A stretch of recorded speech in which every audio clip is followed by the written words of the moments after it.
में उठना चाहिए। देखो, यदि जीवन को सार्थक करना है तो जिसके शैया में लेटे हुए सूर्य भगवान का उदय हो जाता है, उसकी आयु, बुद्धि, श्री, तेज, बहुत सी बातें नष्ट हो जाती। अगर आपको जीवन में चाहे लौकिक उन्नति प्राप्त करनी हो या पारलौकिक, प्रातःकालीन कम से कम सूर्य उदय होने के 2 घड़ी पहले, 24 दूनी 48 मिनट, अभी सूर्य उदय होने में 48 मिनट है, आपने सैया छोड़ दिया, इसके आगे सूर्य उदय होने के 48 मिनट पहले आप सैया से हट जाएं। अगर आप रात्रि में जगे हैं तो सूर्य उदय होने के 48 मिनट बाद फिर आप सो जाएं।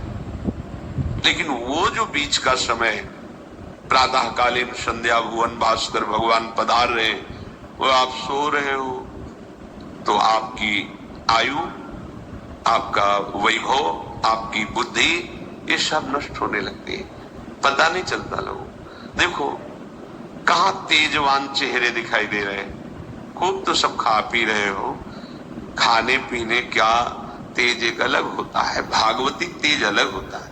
ब्रह्म मुहूर्त में उठे, प्रभु का स्मरण किया, जो 2-4 नाम ही सही, अपने बड़े बुजुर्गों को, गुरुजनों को भावना से प्रणाम किया।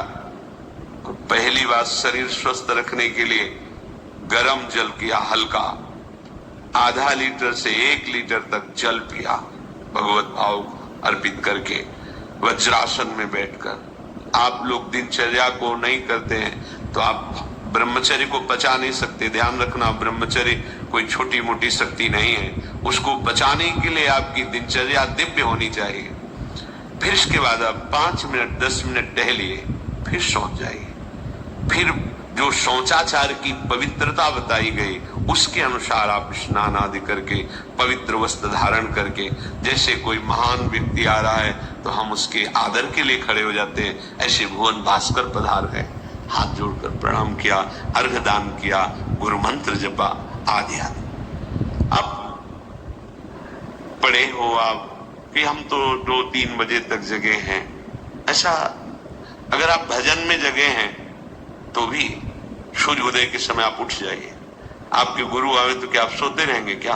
तो जगत गुरु हैं भुवन भास्कर, परम ज्ञान स्वरूप हैं, गायत्री छंद रूपी घोड़े हैं इनके रथ के, स्वयं भगवान अरुण देव सारथी हैं।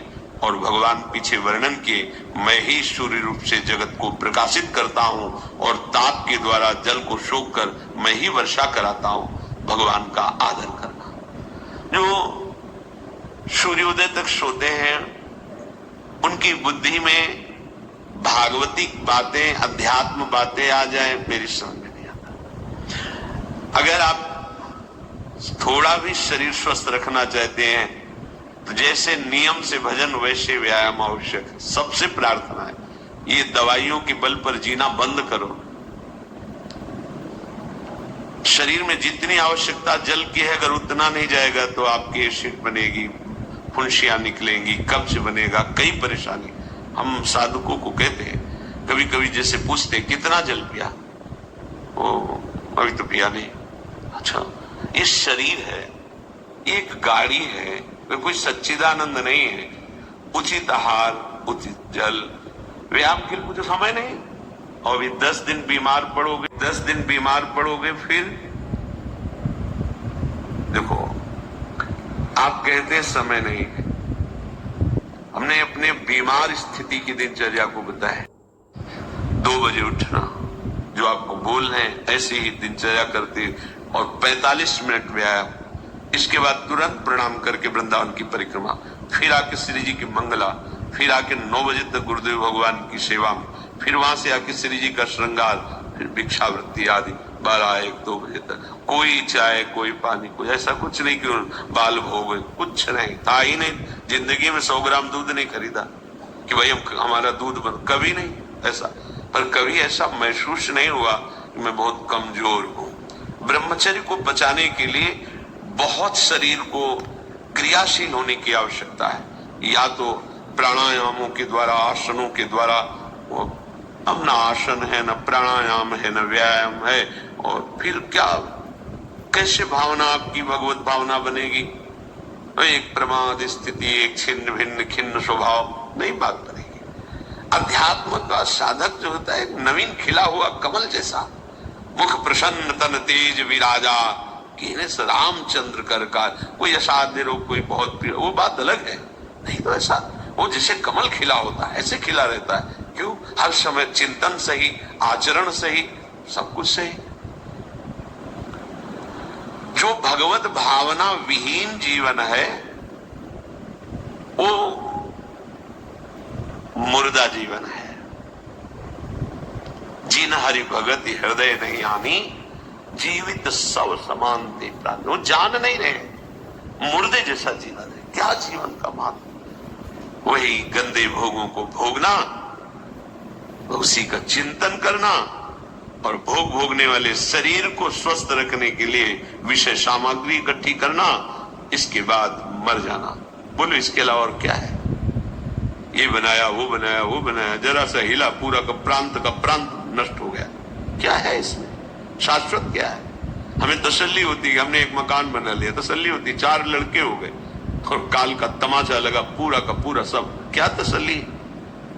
हृदय को तसल्ली तब दो जब नाम चल, हृदय को तसल्ली तब दो जब नाम चल रहा है। राधा राधा राधा राधा। दिनचर्या ही नहीं बन पा रही है आज के इस नए समाज की, दिनचर्या ही नहीं बन पा रही, भगवत भावना ही नहीं है। देखो, अगर परिवार में रह करके आप भगवत भावना नहीं करते तो सब परिवार में रहकर आसक्त हैं और सब दुर्गति को प्राप्त होते हैं। जब तक भगवत भावना नहीं है तब तक सब अविधि पूर्वक है। मान लीजिए सब अविधि, विधि भगवत भावना है। कुछ भी, किसी से भी, कोई भी, बस भगवत भाव, वही आनंद का अनुभव हो जाएगा।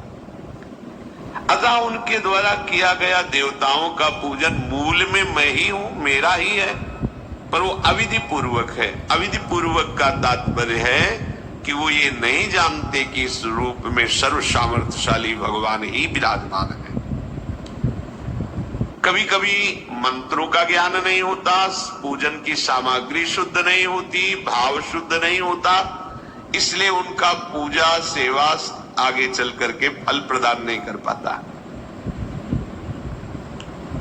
प्रभु कह रहे, मेरे में रिझाने के लिए किसी पूजा सामग्री की या किसी धन संपत्ति की आवश्यकता नहीं। पिता को बस इतना ही चाहिए कि वो अपनापन करके दौड़ के उनकी गोद में बैठ जाए, बस अपनापन प्रभु को चाहिए।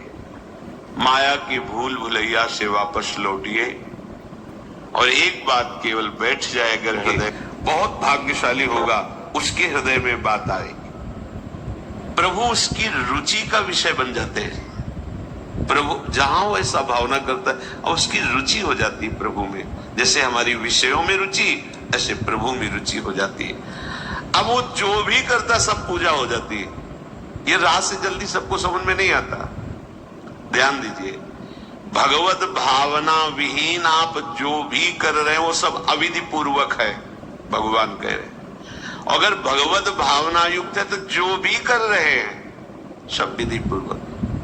कर्माबाई जी ने, एक विधि विधान जानने वाले संत ने जब कहा कि आप तो बिना स्नान में बड़ा अपराध, ऐसे तुम कैसे बना तो, और वो प्रातः अपनी स्नान आदि दिनचर्या करने लगी तो विलंब हुआ। फिर खिचड़ी अमनिया की ठाकुर जी को, ठाकुर जी आए गोद में बैठ के, एक कवल ही पाए कि उधर पर्दा, भाग के ठाकुर जी गए, खिचड़ी लगी थी।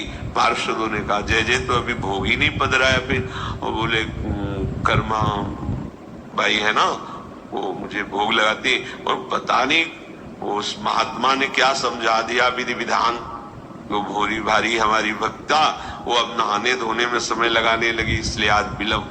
देखो तुम जाओ और उनसे कह दो हम विधि विधानों से फंसने वाले नहीं, विधि विधान हमें कोई फांस नहीं सकता है। एक प्रेम फांस है जिसमें मैं फंस जाता हूं। बिना किसी बंधन के अगर ये बंधते हैं उसका नाम है प्रेम डोरी। जय श्री भट्ट प्रेम रस बंधन, क्यों छूटे दृढ़ फंद, बसो मेरे नैनन में दो चंद। ये बात सबकी समझ में नहीं आती। जाओ उनको कह दो जैसे वो बनाती थी वैसे ही बना। पूरा अविधि है। अगर शास्त्रीय सिद्धांत से दे देखो अविधि है, पर वो महान विधि है जो भगवान को आसक्त कर लिया। कौन सी विधि? मेरे अपने प्रभु, मेरे प्यारे रात में भूखे रहते होंगे, ये भाव। भगवत भाव विहीन जितना जो कुछ आप कहोगे कि कैसे अविधि पूर्वक भगवान कह रहे हैं।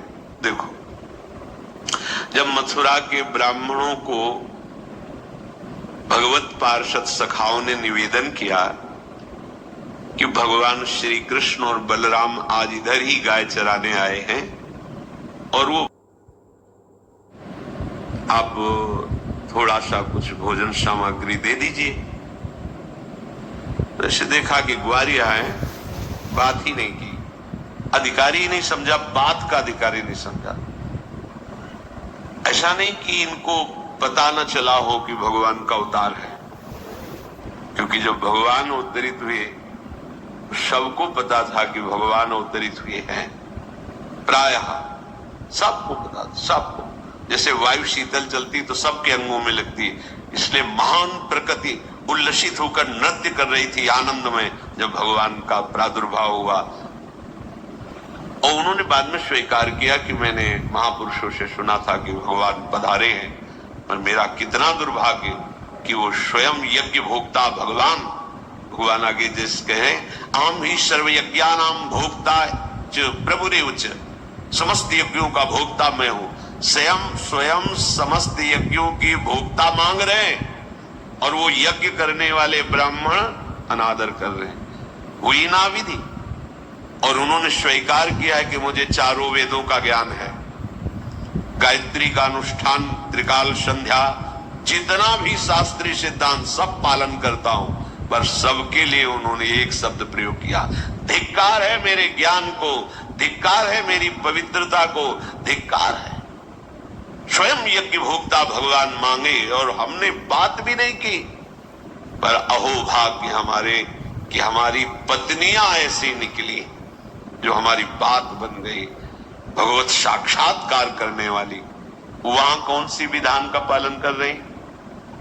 एक ही विधान, केवल अपने श्याम सुंदर मेरे प्रभु की चर्चा सुनकर प्रभु में आसक्ति हुई, आसक्ति ने प्रभु का साक्षात्कार करा दिया। भगवत भावना विहीन बड़े से बड़ा कार्य प्रभु को बिल्कुल पसंद नहीं। दुर्योधन ने दुशासन के महल में ऐसी भोग सामग्रियों का रचना करवाया था कि देवराजेंद्र भी ललचा जाए, और मूल उद्देश्य था कि श्री कृष्ण को रिझा लेंगे, अपने पक्ष में कर लेंगे।